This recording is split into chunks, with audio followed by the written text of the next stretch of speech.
Bienvenidos al 2025.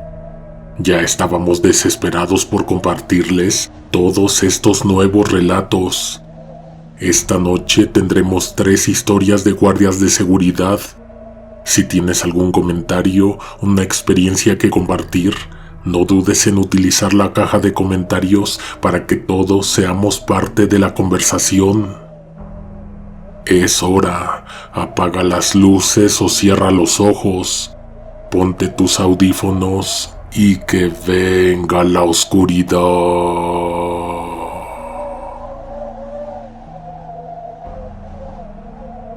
1.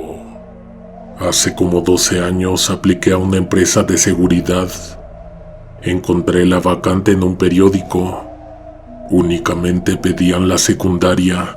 Me aceptaron inmediatamente, me dieron una semana de capacitación, una semana de acompañamiento por otro guardia, y a la tercera semana entré a un parque industrial. Para que te des una idea de lo grande que es ese lugar, éramos 36 guardias de seguridad en un solo turno.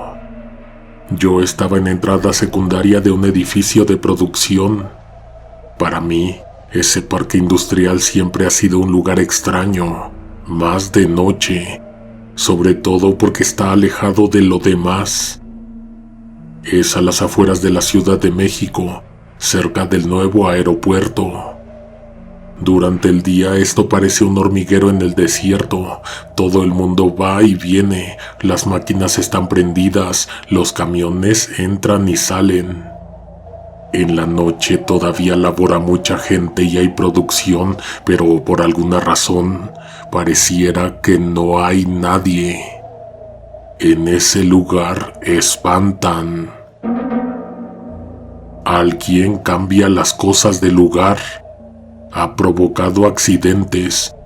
Por las noches juegan con las luces, suben y bajan los interruptores. No sabes cuántas veces fue mantenimiento a revisar los cables y nunca le encontraron un desperfecto. Luego se sentía como que caminaba a un lado de ti una presencia como hecha de frío. Había lo que suponíamos que era una niña que jugaba con una muñeca. Y pon atención porque esto era particularmente terrorífico, ya que no veíamos a la niña, la escuchábamos. Lo que sí veíamos era a la muñeca, puesta en sitios imposibles. De repente veías que los trabajadores estaban mirando hacia el techo metálico de la nave. La muñeca estaba entre las lámparas, o en la parte alta de una máquina, puesta en sitios en donde no se debe ni se puede llegar. Siempre en lugares inaccesibles para la mayoría de nosotros. ¿Sabes qué también? De repente te hablaban por encima del hombro. La cosa más terrorífica que sé que pasó ahí ocurrió en el turno de la tarde y yo estaba presente. Sabes muy bien que en las fábricas, pero sobre todo en la línea de producción, está estrictamente prohibido el acceso de personas externas. El gerente de ahí a veces llegaba con su familia. Obviamente nunca los vimos pasar al área en donde estaban las máquinas. Se quedaban todo el tiempo en la oficina. Esto que te voy a contar ocurrió un día en que estaban ellas, la señora y la niña, la esposa y la hija del gerente. Eran las 7 de la tarde. Recuerdo muy bien lo que sentí, ese hueco en el estómago y ese calambre en las piernas que aparece en tu cuerpo cuando te dicen que acaba de suceder algo malo. Esa sensación no te la provocan las palabras, sino lo que se te aparece en la mente cuando tratas de imaginar cómo estuvo el accidente. El gerente bajó corriendo las escaleras. Detrás de él venía su esposa. Él no se había dado cuenta de eso, pero cuando la vio le gritó que se regresara a la oficina. Mi compañero se levantó del puesto de control y fue a ver. Sonó en todos los radios.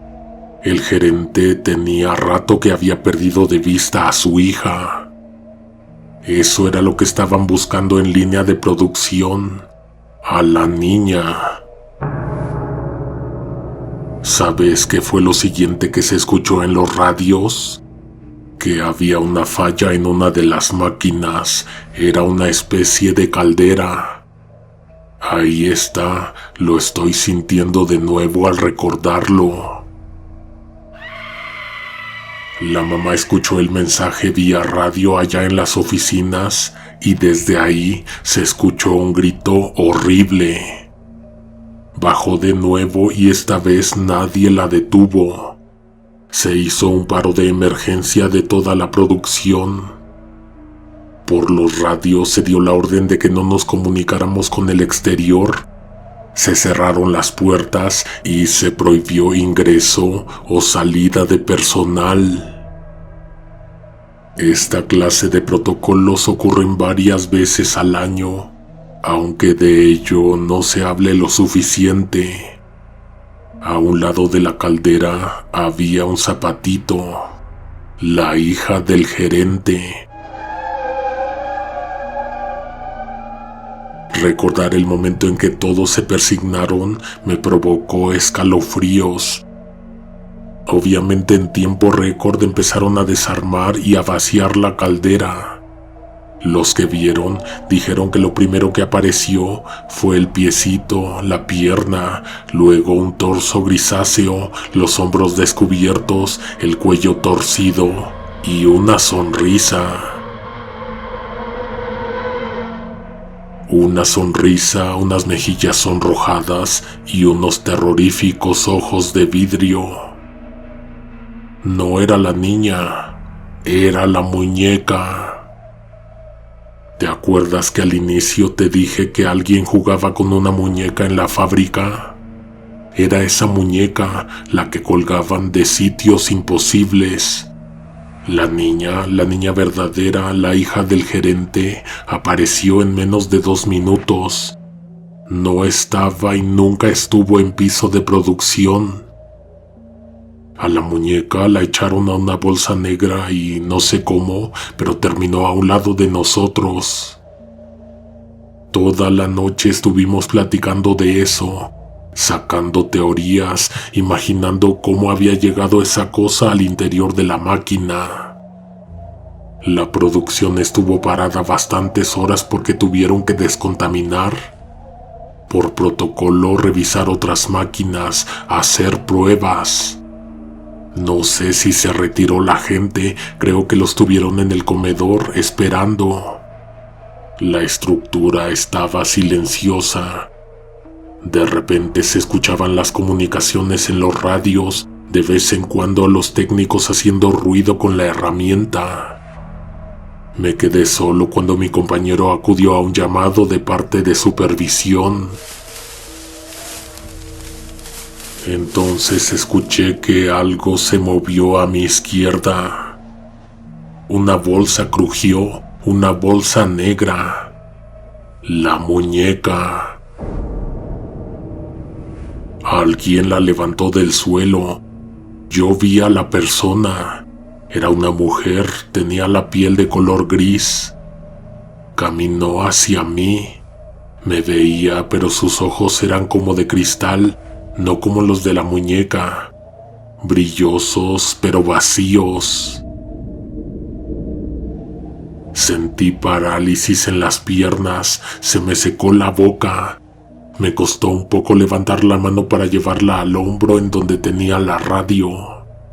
No sé qué quería hacer, pedir ayuda, avisar. Estaba muy espantado.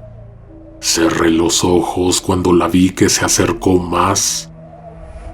De pronto, mi compañero me sacudió de los hombros y me despertó.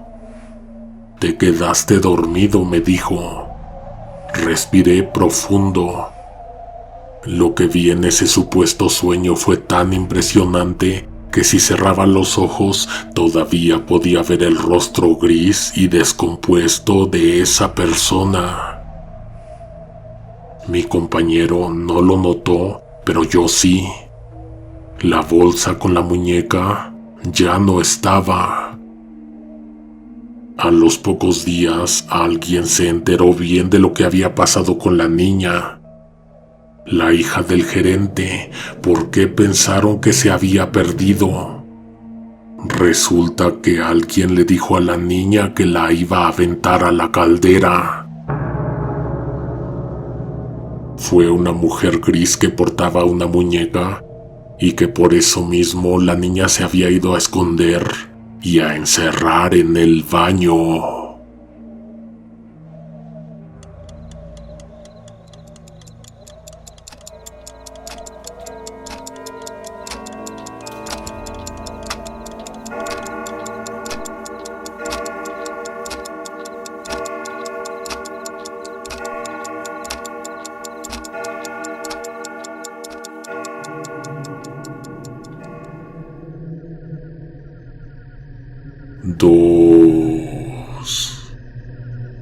Mi cuñado estuvo 4 años en la cárcel. Acaba de salir.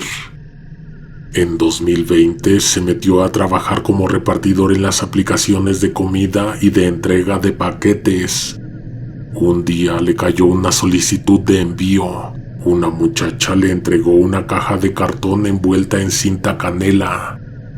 Tenía algo escrito con plumón. Dice mi cuñado que nunca olvidará la cara de la persona que le robó 4 años de su vida.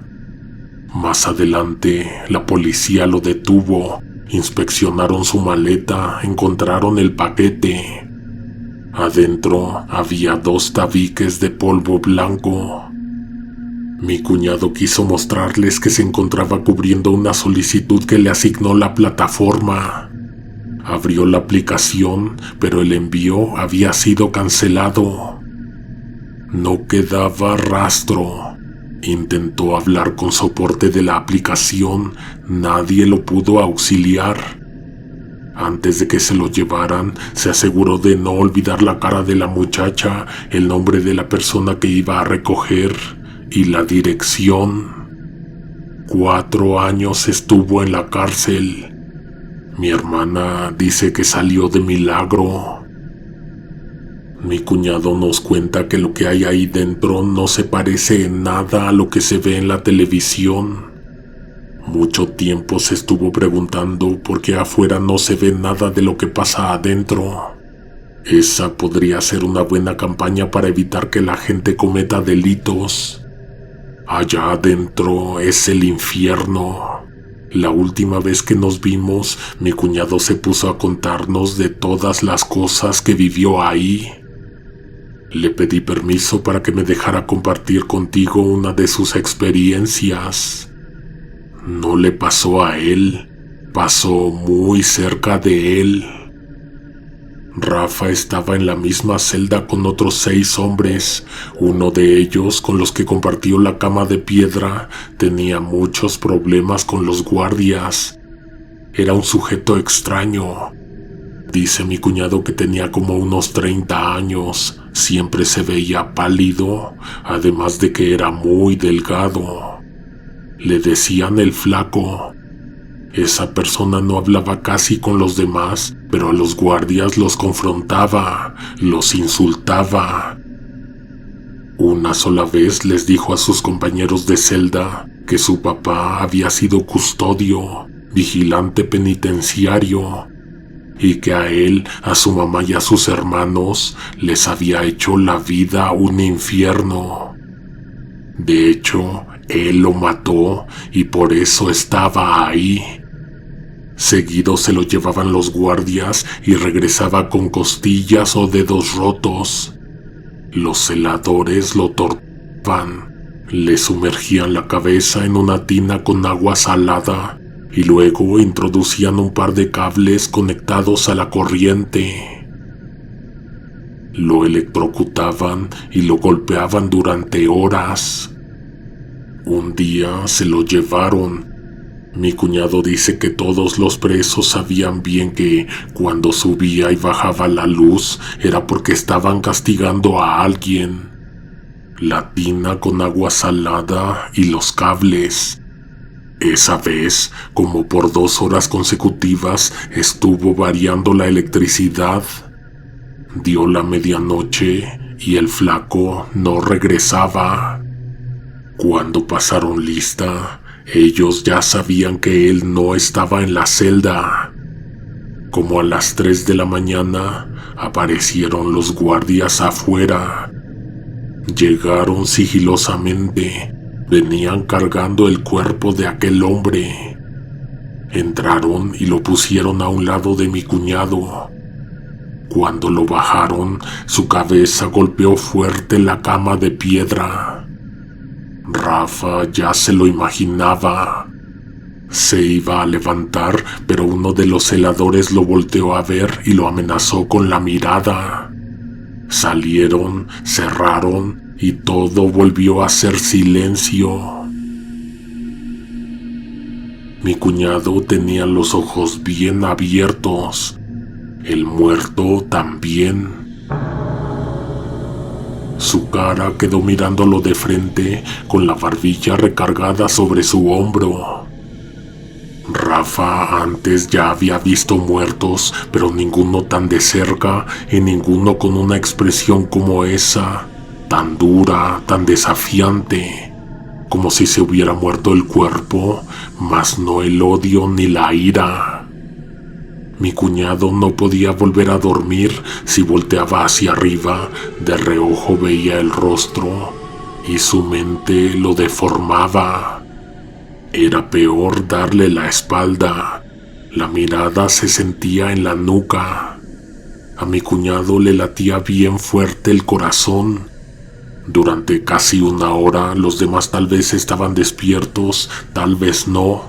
Se imaginaban, pero nadie sabía. Nadie hablaba.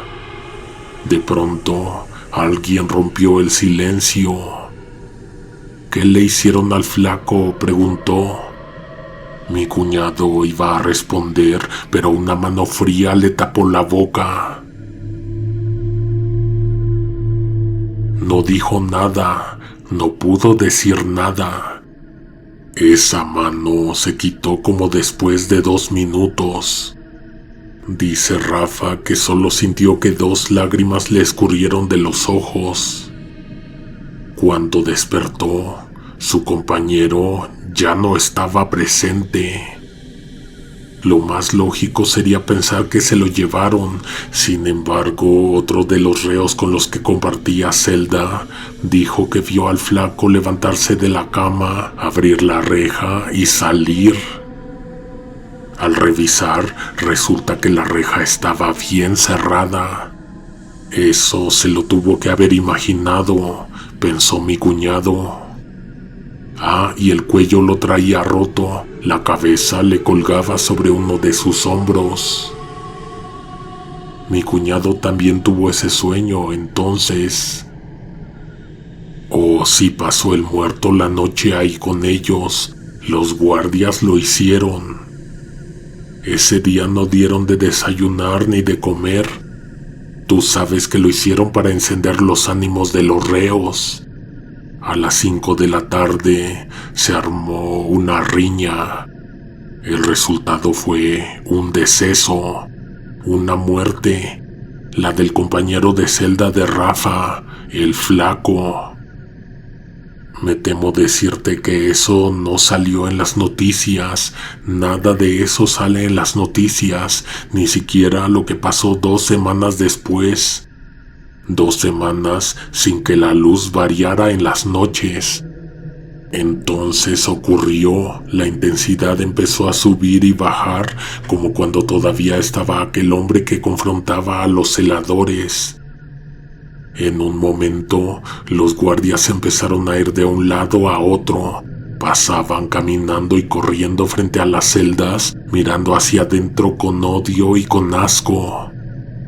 Resulta que al guardia que se divertía con la tina y las descargas eléctricas, lo encontraron ahogado precisamente en la misma tina, y al parecer el mismo método había sido empleado en él.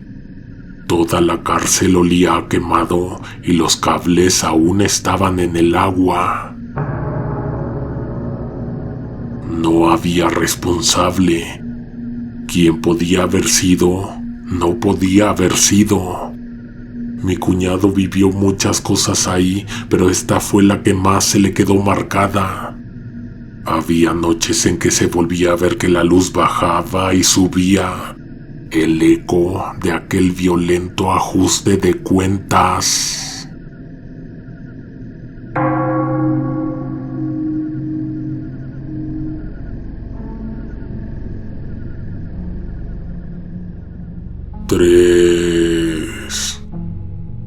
Trabajo en un edificio de departamentos en una colonia de la clase media alta en la Ciudad de México, al sur de la Ciudad de México. Ese lugar tiene 4 entradas, la principal y 3 de vehículos. La gente que vive acá pasa todo el día afuera, se van muy temprano a trabajar y regresan tarde. Entre 6 y 8 de la mañana y entre 6 de la tarde y 8 de la noche es cuando hay más movimiento. Después de eso, la recepción parece una cripta o una capilla. Silencio y ecos. Somos 3 compañeros en turnos de 24 por 48. Las noches son muy tranquilas. Hay veces en que pasan hasta 4 horas en las que no hay novedad. Los coches salen a la calle, pero las puertas están automatizadas con un sensor, así que no requieren nada de nuestra parte. Se dejaron atrás las rondas de vigilancia porque están las cámaras. Uno se debe levantar de su lugar solo si vemos algo extraño en video. Lo que te voy a contar me ocurrió en octubre, el mero 31. Estaba todo tranquilo, tenía el celular en la mano y lo tenía conectado a la corriente. Estaba viendo videos cuando de pronto escuché que se abrió la puerta. Tardó unos 5 segundos en entrar una persona. Levanté la mirada solo un momento y la regresé a mi escritorio. No era una persona que yo conociera, pero si traía llave, seguramente todo estaba bien. Me abstuve de mirar en ese momento el monitor con el cuadriculado de cámaras, pero lo iba a hacer. Vería hacia dónde se dirigía, a qué piso subiría, qué departamento estaría visitando a esas horas. Caminó hacia el pasillo que llevaba al segundo edificio y antes de que desapareciera completamente de mi vista, se detuvo. Se quedó ahí, viéndome. Yo sentía la mirada, pero aún no me animaba a ver hacia allá. Lo que hice fue checar el monitor. Por más que buscaba la cámara, no la encontraba. Su lenguaje corporal no me decía nada. Me estaba llamando, estaba esperando a que me acercara, a que fuera tras de él. Me puse de pie, le di las buenas noches y le pregunté si necesitaba ayuda. De un momento a otro se fue. No se echó a correr, no desapareció. Fue como si se hubiera dado la vuelta en la esquina de algo y estuviera del otro lado. Sin embargo, ese era un pasillo recto. Al final del pasillo había una puerta que daba a los elevadores y a un pequeño recibidor del edificio 2. La puerta nunca se abrió. Busqué en el cuadriculado de cámaras, pero en ninguna había esa persona ni a nadie. Me metí a la computadora y revisé el programa de la puerta para ver qué llave era la que había abierto. No había registro de que persona alguna hubiera entrado. La base de datos es muy sencilla, pero cada que alguien abre, se almacena el número de departamento. Así lo configuraron los de administración. Pues nada, la puerta de la entrada principal nunca se abrió. Regresé los últimos 10 minutos en video y ¿qué crees? Sí hay alguien, solo que no se abre la puerta. La persona entra, pero sin necesidad de abrirla. Pasa frente a mí. Yo hice lo que te dije que hice. Levanté la mirada y luego la regresé al celular. Esperé a ver el momento en que yo me levantaba de mi asiento y caminaba hacia el corredor. En la grabación, el sujeto nunca se movió de su lugar. Yo no lo veía, pero él seguía ahí. Permaneció en ese lugar hasta que yo regresé a la recepción. Le adelanté hasta que di con el video en tiempo real y resulta que el sujeto nunca se movió de ahí. Estaba en la cámara y estaba en el pasillo cuando levanté la mirada de nuevo. Su presencia me estaba causando incomodidad. Empecé a sentirme mal físicamente. Inesperadamente, en una de esas desapareció de verdad. Miraba hacia el corredor, miraba hacia la pantalla y ya no había nadie. El resto de la madrugada me quedé ciscado. Miraba a cada rato en esa dirección. Cuando llegó mi relevo, inmediatamente le conté. Es más, le enseñé el video en la computadora. ¿No te acuerdas de esa señora?, me preguntó. Vivía en el 406 de la Torre 3. Se murió en la pandemia. Se persignó él, me persigné yo. Era ella. Te juro que era ella.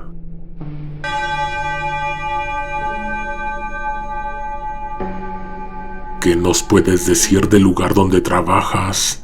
¿Qué historias se esconden en estos lugares? Te leemos en nuestro correo conejonegroteobserva@gmail.com. Si te ha gustado, considera unirte a los miembros del canal. Comparte, comenta y deja un like. Cualquier interacción con nuestras historias nos ayuda para llegar más lejos. Sugiere temas, deja tus opiniones y sobre todo, sueña conmigo. Hasta la próxima. Alguien te observa en la oscuridad.